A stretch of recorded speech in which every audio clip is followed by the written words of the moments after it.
కొంతమంది ఎంత కష్టపడినా కష్టాల కడల నుండి బయటపడలేరు. దాంతో జీవితం మీద విరక్తి తెచ్చుకుంటారు. అలాంటి వారు కుష్మాండ దీపం పెట్టడం వల్ల అనేక సానుకూల మార్పులు వస్తాయని, ఎలాంటి సమస్యలున్నా మెల్లగా తీరిపోతాయని పండితులు చెబుతూ ఉన్నారు. కుష్మాండం అంటే గుమ్మడికాయ.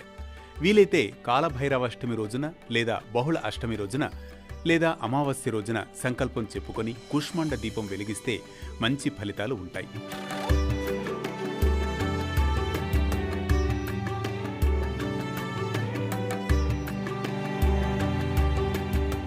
ఉదయం 4:30 నుంచి 6 మధ్యలో కుష్మాండ దీపాన్ని వెలిగిస్తే నరదోషాలు, నెగటివ్ ఎనర్జీ తొలగిపోతాయి. కుష్మాండ దీపాన్ని పెట్టడానికి గుమ్మడికాయను 2 సమాన భాగాలు చేసి లోపల విత్తనాలు తీసివేసి లోపల ఏమీ లేకుండా చేసి పెట్టుకోవాలి. అప్పుడు అందులో వత్తివేసి దీపాన్ని వెలిగించాలి.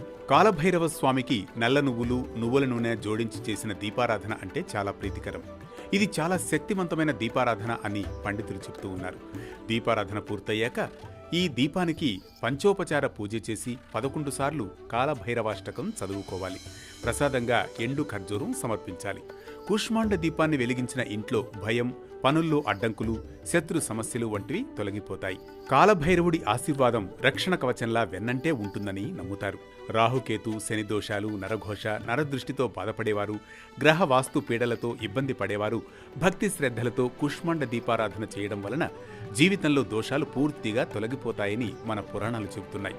మరో భక్తి రాగం, ధర్మ దీపంతో మళ్లీ కలుద్దాం రేపటి పరమార్థంతో.